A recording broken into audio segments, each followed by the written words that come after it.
O dólar norte-americano acabou como reserva de valor? Este vídeo decorre de uma ligação que eu recebi de um grande amigo que é investidor profissional e nós estávamos discutindo sobre alocação de investimentos dolarizados. Portanto, não é a mera compra de dólar, é investimento em Treasury, que é equivalente ao Tesouro Direto norte-americano, ações de empresas listadas nos Estados Unidos ou bonds, que são os títulos de renda fixa de empresas norte-americanas. Esse meu amigo me dizia, mas não vale a pena investir nesse tipo de ativo hoje, porque o dólar perdeu a sua força como reserva de valor, como moeda hegemônica. Os principais fatores que levam a essa depreciação do dólar em 2025 são, primeiro, o comportamento errático do governo em relação ao estabelecimento de tarifas que gerem imprevisibilidade e incerteza nos mercados internacionais e para os governos dos diversos países que fazem relações comerciais com o país.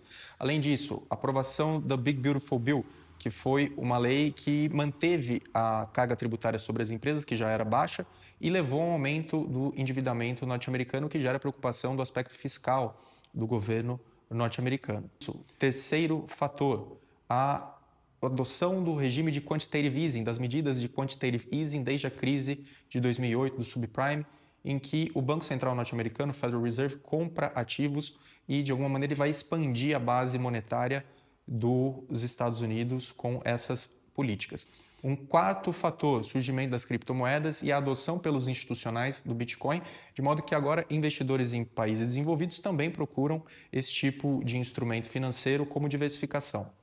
Um quinto fator, países que eram detentores em suas reservas das Treasury, que são os títulos do governo norte-americano, passaram a diminuir a alocação nesses ativos depois das sanções aplicadas pelos Estados Unidos à Rússia na guerra da Ucrânia. Então, a China, por exemplo, que teve o ápice de Treasury em 2011, reduziu em 2025, comparativamente ao ápice, 42% da sua posição em Treasury norte-americana e muitos bancos centrais mantêm a compra do ouro como uma reserva. Apesar desses pontos negativos, nós precisamos lembrar que os Estados Unidos têm empresas com atuação global e empresas excelentes, com alto percentual de fluxo de caixa livre sobre receita, alto retorno sobre patrimônio líquido, alto retorno sobre capital investido, que crescem em uma velocidade ainda muito interessante e, portanto, são empresas dominantes em âmbito global. Por isso, na minha forma de entender, é necessário que um investidor tenha uma alocação diversificada e diversificada em moeda forte. Veja, a última moeda hegemônica antes do dólar norte-americano foi a libra esterlina, o pound inglês, que é uma moeda forte até hoje. Então, isso não significa que uma depreciação no dólar vai fazer com que a moeda deixe de ser forte. Todas essas observações inflacionárias são procedentes, mas isso não significa que a pessoa não deva ter ativos reais dolarizados. Para concluir, a força do dólar, por mais que ela possa estar em xeque neste momento, ainda será valorizada em âmbito internacional e é importante que uma pessoa tenha ativos reais em moedas fortes.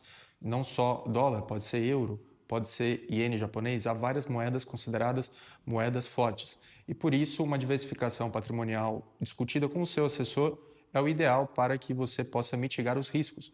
E para fazer uma citação final ao Ray Dalio, que é um grande investidor, defensor da diversificação patrimonial e estudioso das mudanças de ciclo econômico e das mudanças de ciclo político ao longo da história, e tem um belo livro com a sua gestora Bridgewater sobre a mudança da ordem mundial, chamado The Changing Economic Order, The World Order, e é um livro muito interessante. Recomendo essa leitura a vocês e vou deixar a descrição aqui embaixo.